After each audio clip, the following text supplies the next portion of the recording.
Olá, gente, tudo bem? Hoje a gente vai fazer a nossa resolução da primeira lista, ok? E essa primeira lista ela está vinculada com o assunto, o tema de introdução ao estudo das funções, beleza? Então vamos resolvê-la agora. Na nossa primeira questão, ela pede para a gente analisar se esse gráfico abaixo, que é esse gráfico que vocês estão vendo, é uma função ou não.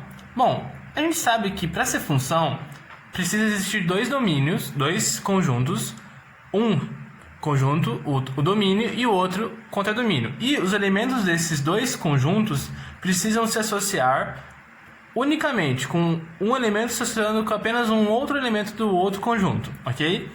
Então aqui a gente vai fazer o seguinte, a gente diz que o nosso eixo x é o eixo do domínio e o y a gente diz que é nosso contradomínio, a gente analisa assim. E os elementos do eixo x precisam estar associados apenas com um elemento do eixo y. E isso acontece aqui no gráfico. Apesar que aqui poderia dar alguma dúvida, por causa que temos um elemento do x se associando com dois elementos do y, mas isso não acontece de fato. Aqui a gente sabe que é uma bolinha aberta. E como a gente já estudou isso na época do ensino médio, em conjuntos, quando temos uma bolinha aberta, esse ponto não entra no nosso conjunto, ok? Então, o x igual a zero não está associado com esse 1, mas sim com esse 0, porque aqui é a bolinha fechada, ok? Então, esse gráfico aqui é uma função. É uma função. Beleza? Bem facinho isso aqui. Vamos para a nossa segunda questão. A segunda questão, ele fala para a gente analisar o diagrama abaixo, esse diagrama aqui, e determinar o domínio, o contradomínio e a imagem. E ele dá algumas alternativas para a gente ver qual que é a certa, né? Bom, primeiramente vamos ver aqui como é que está a associação desses conjuntos. Aqui, os elementos do conjunto A estão saindo e se associando com os elementos do conjunto B. Então, a gente sabe que os elementos do conjunto A, pela definição do domínio, ele será nosso domínio. Então, o domínio da f, dessa função aqui, será o A. Em contrapartida, como aqui esses elementos estão saindo, indo para o B é o nosso conjunto de entrada. Logo, ele será nosso contradomínio da f. Então, o contradomínio da f será o B. E por fim, a nossa imagem da f, ela será todas as relações que os elementos do A e os elementos do B estarão associados, terão um vínculo. Então, aqui a nossa imagem será o 1, o 3, o 5 e o 7. Lembrando que o 9 não entra porque não tem nenhuma associação com o conjunto de entrada, o conjunto de saída, ou seja, o domínio. Tranquilo, bem tranquilo esse exemplo aqui, sem dificuldade alguma. Vamos para a nossa terceira questão. A nossa terceira questão, ele nos fala para a gente classificar o domínio dessa função aqui, certo? Dessa forma. Como a gente vê isso? A gente tem que ver as restrições que há nessa função, beleza? Bom, vamos analisar o numerador. O numerador não tem nada, por causa que é um número qualquer, então a gente nem pode inserir valores ali, certo? O problema está embaixo, no denominador. Pode ser qualquer número que esteja aqui em cima, mas embaixo a gente não pode ter uma divisão por zero, certo? Senão é uma indeterminação matemática. A gente vai ter que usar outras ferramentas, como limite e tudo mais. E isso aqui no curso não é o nosso foco, certo? Então, aqui a gente vai ter que fazer o seguinte, que o log de x na menos 2 precisa ser maior do que zero. Por que maior do que zero? Porque não maior é igual a zero, já que tem uma raiz aqui. Porque a raiz, a gente sabe que a restrição da raiz, quando é par, aqui o índice, ela precisa ser maior ou igual a zero. Só que como está no denominador, ela precisa ser diferente de zero também. Logo, o x menos 2 precisa ser estritamente maior do que zero. Então, a nossa restrição é que x menos o 2 precisa ser maior do que zero. Passando para o outro lado, x maior do que 2. Logo, o nosso domínio da f é que o x pertencente dos reais, tal que o x precisa ser maior do que 2. Beleza? Bem tranquilo também essa. O próximo, ele pede a mesma coisa para a gente mostrar o domínio dessa fórmula aqui, dessa função, ok? Então, a gente tem que ver as restrições dessa função, beleza? Vamos lá. A nossa primeira restrição, vamos ver dentro do radical aqui, dentro dessa raiz. Depois a gente analisa a raiz, beleza? Então, a nossa primeira restrição é o seguinte. Aqui, o denominador, o 4 de x mais 1, ele precisa ser diferente de 0. Por quê? Por causa que aqui, se for 0, a gente vai dividir isso daqui, esse numerador, por 0, certo? E isso é uma indeterminação matemática. A gente, para resolver uma determinação, a gente precisa de limite e tudo mais. Então, ferramentas que a gente ainda não conhece, certo? Então, aqui, para a gente não ter esse problema, a gente tem que inserir outros valores que não deem o denominador igual a 0, beleza? Então, aqui vai ser o quê? O menos 1, o 1 vai para o outro lado, vai ficar menos 1, e o 4 vai ficar dividindo, vai passar dividindo. Então, o x vai ficar igual a menos 1/4, beleza? Essa é a nossa primeira restrição. Agora, analisando a raiz, a gente tem a nossa segunda restrição. E aqui, a gente tem o seguinte, que o radical, essa fração, precisa ser maior ou igual a 0. Lembrando que aqui, no índice, ele é 2, ok? Então, por isso que a gente precisa ser maior ou igual a 0. Por causa que quando é índice par, a gente precisa que não exista uma raiz negativa.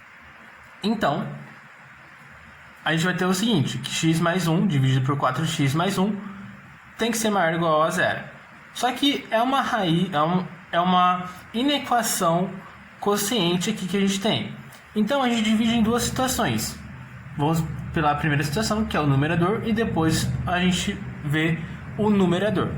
Então, aqui vai ter o x mais 1, ele precisa ser maior ou igual a 0. Logo, o x mais 1 precisa ser... O x precisa ser maior ou igual a menos 1. Ok? E o gráfico dela, fazendo no rascunho, aqui, a gente tem o seguinte. Aqui é positivo, certo? O x, então ela é uma função afim crescente. É uma reta crescente. Aqui vai ser negativo, embaixo do gráfico. Aqui na raiz que a gente acabou de descobrir, vai ser o menos 1. E aqui vai ser o positivo depois dela. Depois da raiz. Ok?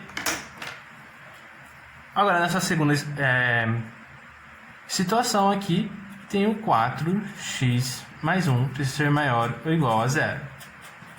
Isso vai ser o seguinte, vai ser o mesmo resultado que isso aqui, né? Vai ficar x, ele precisa ser maior ou igual a 0 do que menos 1/4. Okay? E o nosso gráfico, aqui a gente tem o eixo x, lembrando. Ele também será um gráfico de uma reta, né? E ela será crescente, igual a outra, só que com outra raiz. Aqui será a raiz de menos 1/4. Agora, a gente já viu quais são as nossas restrições. Temos 3 restrições aqui, ok? O x deve ser diferente, que for tão diferente, do que menos 4. O x precisa ser maior ou igual a menos 1. E o x precisa ser maior ou igual a menos 1/4. Então, a gente precisa analisar agora os sinais. Por quê? A gente quer que a nossa função ela seja maior ou igual a 0, por causa dessa raiz aqui. Então, a gente tem que achar números no denominador que deem a raiz maior ou igual a 0. Beleza? Então, vamos lá. Vamos aqui fazer nesse canto. Primeiro, a gente tem aqui o eixo do x mais 1, o eixo do 4x mais 1 e a nossa divisão aqui dentro. X mais 1 dividido por 4x mais 1. Tá meio torto, mas é isso. Aqui vai ser as raízes que ele tem. O x mais 1 tem apenas uma raiz. Isso, então vai ficar aqui o menos 1. E o 4x mais 1, ele também só tem uma raiz, que vai ser o menos 1 quarto.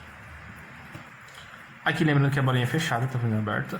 Aqui a bolinha é fechada, só aqui que é aberta por causa que aqui a gente tem que o x precisa ser diferente de menos 1 quarto. Apesar que aqui tem, pode ser igual, mas como está no denominador, então precisa ser diferente.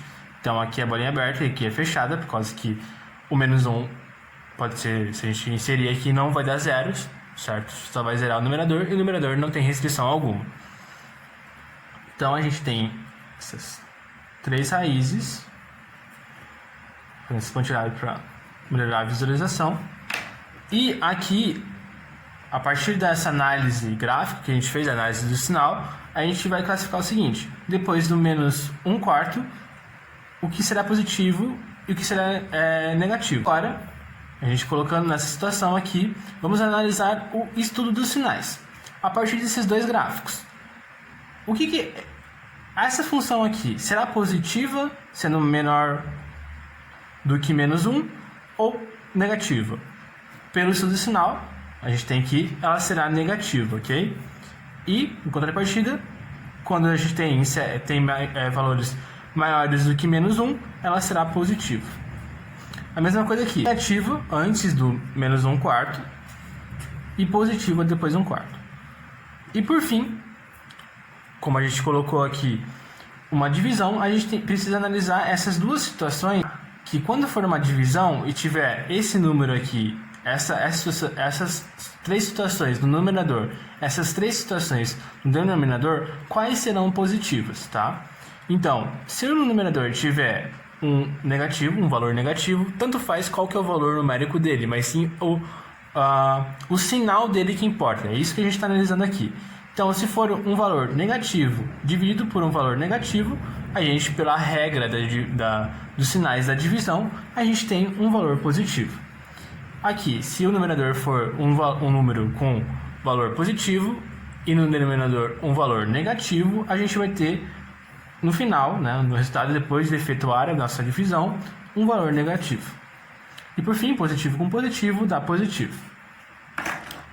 E aqui a gente tem o seguinte: aqui vai ser menos 1, aqui vai ser menos 1 quarto. Dessa maneira, como a gente quer valores positivos, ok?